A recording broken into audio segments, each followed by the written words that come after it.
Hi friends, welcome to my channel. இந்த video பிடிச்சிருந்தா like பண்ணுங்கள், சப்ஸ்கிரைப் பண்ணுங்கள், மறக்காமல் நோட்டிஃபிகேஷன் பட்டனை ப்ரெஸ் பண்ணுங்கள். 2 நிமிடத்தில் நெஞ்செரிச்சல், அஜீரண கோளாறு, வாயு மலச்சிக்கல் சரியாகிவிடும். தற்போது ஏராளமானோர் மலச்சிக்கல் பிரச்சனையால் அவஸ்தைப்படுகிறார்கள். அதிலும் பல ஆண்கள் ஒரே நேரத்தில் மலச்சிக்கல் மற்றும் விரைப்புத்தன்மை கோளாறால் அவஸ்தைப்படுகின்றனர்.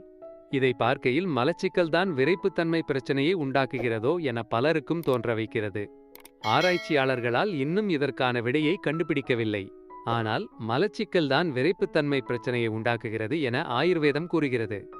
ஆயுர்வேதத்தின்படி விரைப்புத்தன்மை, விந்து வெளியேறுவது, சிறுநீர் கழிப்பது மற்றும் மலத்தை வெளியேற்றுவது போன்ற செயல்களுக்கு அபனாவாயுதான் காரணமாம். உடலில் இந்த அபனாவாயு நிலையாக இருந்தால் மேலே கொடுக்கப்பட்ட அனைத்து செயல்களும் சாதாரணமாக நடைபெறும். ஆனால் இந்த அபனாவாயுவில் ஏற்றத்தாழ்வுகள் ஏற்பட்டால் அது உடல் இயக்கத்தை பாதிக்கும். அபனாவாயு ஏற்ற இறக்கத்தால் சந்திக்கும் பிரச்சனைகள். ஒருவரது உடலில் அபனாவாயு நிலையாக இல்லாமல் இருந்தால் அதனால் விரைப்புத்தன்மை பிரச்சனை, முன்கூட்டியே விந்து வெளியேறுவது, மலச்சிக்கல் போன்ற பிரச்சனைகளை சந்திக்க நேரிடும். இந்த அபனாவாயுவில் ஏற்ற இறக்கம் ஏற்படுவதற்கு ஆரோக்கியமற்ற உணவு பழக்கங்கள், உடற்பயிற்சியின்மை, அஜீரண கோளாறு போன்றவைகள்தான் முக்கிய காரணம். செரிமான மண்டல ஆரோக்கியம் அவசியம். ஆயுர்வேதத்தின்படி செரிமான மண்டலம் ஆரோக்கியமாக இருப்பதற்கு தூக்கம் மிகவும் இன்றியமையாதது. உண்ணும் உணவு நன்கு செரிமானமானால்தான் உடலின் அனைத்து திசுக்களுக்கும் ஊட்டச்சத்துக்கள் மற்றும் ஆற்றலும் கிடைக்கும். இதில் ஆண்களின் இனப்பெருக்க மண்டல திசுக்களின் ஆரோக்கியமும் அடங்கும். செரிமான மண்டலத்திற்கும் இனப்பெருக்க மண்டலத்திற்கும் என்ன சம்பந்தம்? எப்போது செரிமான மண்டலம் சரியாக செயல்படாமல் போகிறதோ அப்போது உடல் திசுக்கள் போதிய ஊட்டச்சத்து மற்றும் ஆற்றல் கிடைக்காமல் போகும். ஒருவரது உடலில் அஜீரண கோளாறின் போது குறைவான அளவில் ஊட்டச்சத்துக்கள் கிடைக்கப்பெற்று உடல் இயக்கம் பாதிக்கப்படும்.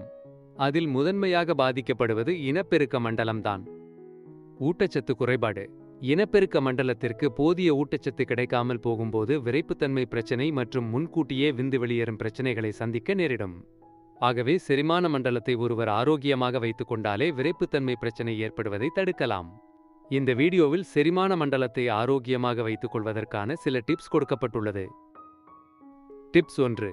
உண்ணும் உணவுகளில் கவனம் தேவை. ஒவ்வொரு முறை உணவை உண்ணும் போதும் நாம் என்ன சாப்பிடுகிறோம், ஆரோக்கியமான உணவைத்தான் தேர்ந்தெடுத்து உட்கொள்கிறோமா என்பதை உறுதி செய்து கொள்ளுங்கள்.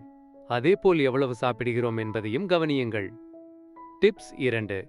பதப்படுத்தப்பட்ட உணவுகள், இனிப்பு உணவுகளிலிருந்து விலகியிருங்கள். ஏனெனில் இந்த உணவுகளில் உள்ள கெமிக்கல்கள் உள்ளது. இந்த கெமிக்கல்கள் செரிமான மண்டலத்தின் செயல்பாட்டை குறைத்து உடலில் டாக்சின்களின் தேக்கத்தை அதிகரிக்கும். டிப்ஸ் 3. உண்ணும் உணவுகளில் அதிகளவு இயற்கை உணவுகளை சேர்த்து கொள்ளுங்கள்.